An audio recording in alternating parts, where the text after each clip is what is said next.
Continuing our journey for reasons for the commandments in the Torah, Rav Hirsch draws our attention in the next mitzvah to tzitzits. Basically, the four-cornered garment requires strings attached to it.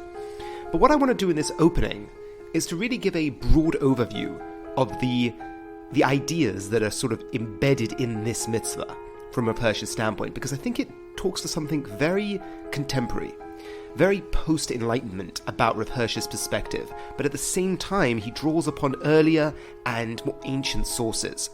What I'm talking about is that at its very core, the point of wearing tzitzit is to remind you of that which you cannot see. Now, what cannot we see? We cannot see the idea of a creator. We cannot see the idea of a god. These things are not visible in our daily experience. They're not really visible to anybody. Religious experience is something that can be validated within a religious tradition, but it can't be validated objectively. It can't be validated by that which we consider the most authoritative in our way of life, which is the scientific method. Post the Enlightenment and since the scientific revolution, we look at things as being the most real if they can be tested in a lab. Now, moving to one side, the definition of truth and whether this is in fact the arbiter of truth, and if there is something more fundamental that even the scientific perspective is relying on, moving that to one side, there is something very true.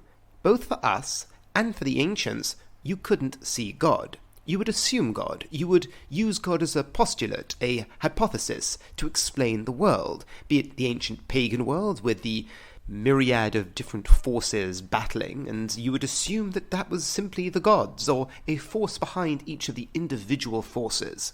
You had the god of the rain, the god of the sun, but you never saw the god per se. And as time went on, these became more sophisticated. As we understood more about the world, the notion of God changed from the realm of the natural phenomena to more arguments and logic. Following from the Greek tradition all the way to the medieval tradition, the scholastics, they would come up with arguments for the existence of God. But these are all based off the very simple fact that no one sees God. And in the line or the thinking of Rav Shimshon Raphael Hirsch, along with thinkers that were before him, like Rabbi Yehuda Halevi and his Kuzari, their approach of identifying God in the world, or a primal existence to our experience, they wouldn't use arguments in the here and now. They would use historical arguments. They would say, listen, we have a historical reason for believing in a God or accepting the experience of our ancestors, and thereby we will look at the world now through that lens.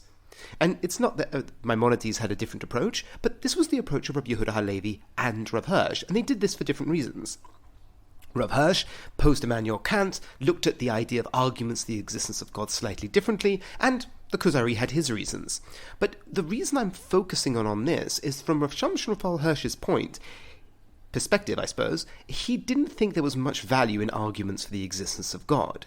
He felt that there was a historical basis, and then through that historical lens, you would view reality. Now, what does this have to do with tzitzits? Well, you don't see a historical experience. But you can bring your mind back to the historical experience of your ancestors. You can draw your mind to a historical event that you are committed to have happened. And when you draw your mind back there, you then see the here and now through a different lens. Putting it another way, you don't see God in the world, you assume God and then you see purpose. And that way of looking at things, Rav Hirsch says, is exactly what tzitzits are doing. You've got this thing attached to you that is visible. Tzitz comes from the word to blossom.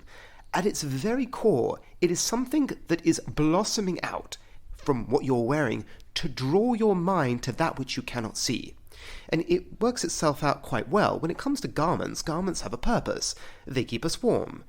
But when man decides to wear clothes, we know there's a purpose behind it. When I see my jacket, I don't start getting all philosophical because I understand why I'm wearing a jacket. The strings that are attached to a four-cornered garment are completely useless. They don't do anything.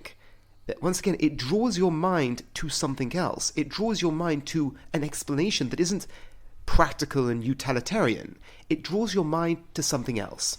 And that, on the most basic level, are what tzitzits are for Rav Hirsch. They are that thing that blossoms out, that draws your mind from the visible to the invisible and back again.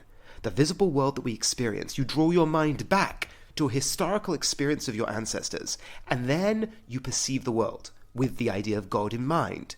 So, what does the Torah describe the purpose of this commandment? That you don't go after your heart and after your eyes. Rav Hirsch says if we just perceive the world in the here and now, what will draw us? There are many legitimate reasons to be attracted to the physical world. It's what sustains us. And you run the risk of not only just pursuing that, but pursuing that which you think will give it to you. And this for Rav Hirsch is what we would call the road to idolatry. But what we have in the here and now are tzitzits that draw our mind back, in the here and now, to that which happened in the past, to draw us to that which we cannot see in the present, and then to live our lives with that lens in mind. So let's recap this idea. The purpose of tzitzits to blossom, is something is supposed to come to mind in the here and now, that which we cannot see. We need to draw into the now, to make it visible through our lenses and see God in the world, see God as an active part of our lives, because that's what motivates or draws us to living the life of the Torah. So kind of regardless whether you look at Rav Hirsch's identification with the source of our commitment to the Torah and God being historical, or you're inspired by something else, whatever it might be, it's not perceivable on the ground. It's not perceivable in the here and now. It's not something you can see in the present. You require your mind. You require to draw your mind back. And this point I'm going to end with, and next week we're going to delve in deeper to the actual specific components of the tzitzits and how they give over this and other messages.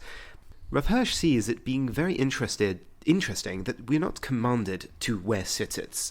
It's sort of left to our own free will. It's left to us to decide whether we feel we need them. I mean, today, traditionally, people wear tzitzits. Some people wear them exposed, some people wear them tucked in. But you're not obligated to wear tzitzits. You're only obligated if you're wearing a four-cornered garment. And Rav Hirsch looks at this as perhaps being an indicator that when a person is in a point where they feel they need it, that's when they wear it.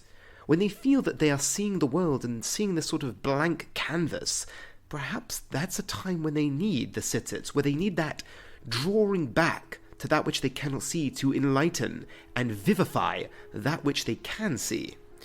So, the beginning of the mitzvah of tzitzits, from the invisible to the visible, drawing that which we can't see into the present, with tzitzits, the strings that serve no purpose, except to ask you, why are they there? And that draws your mind back.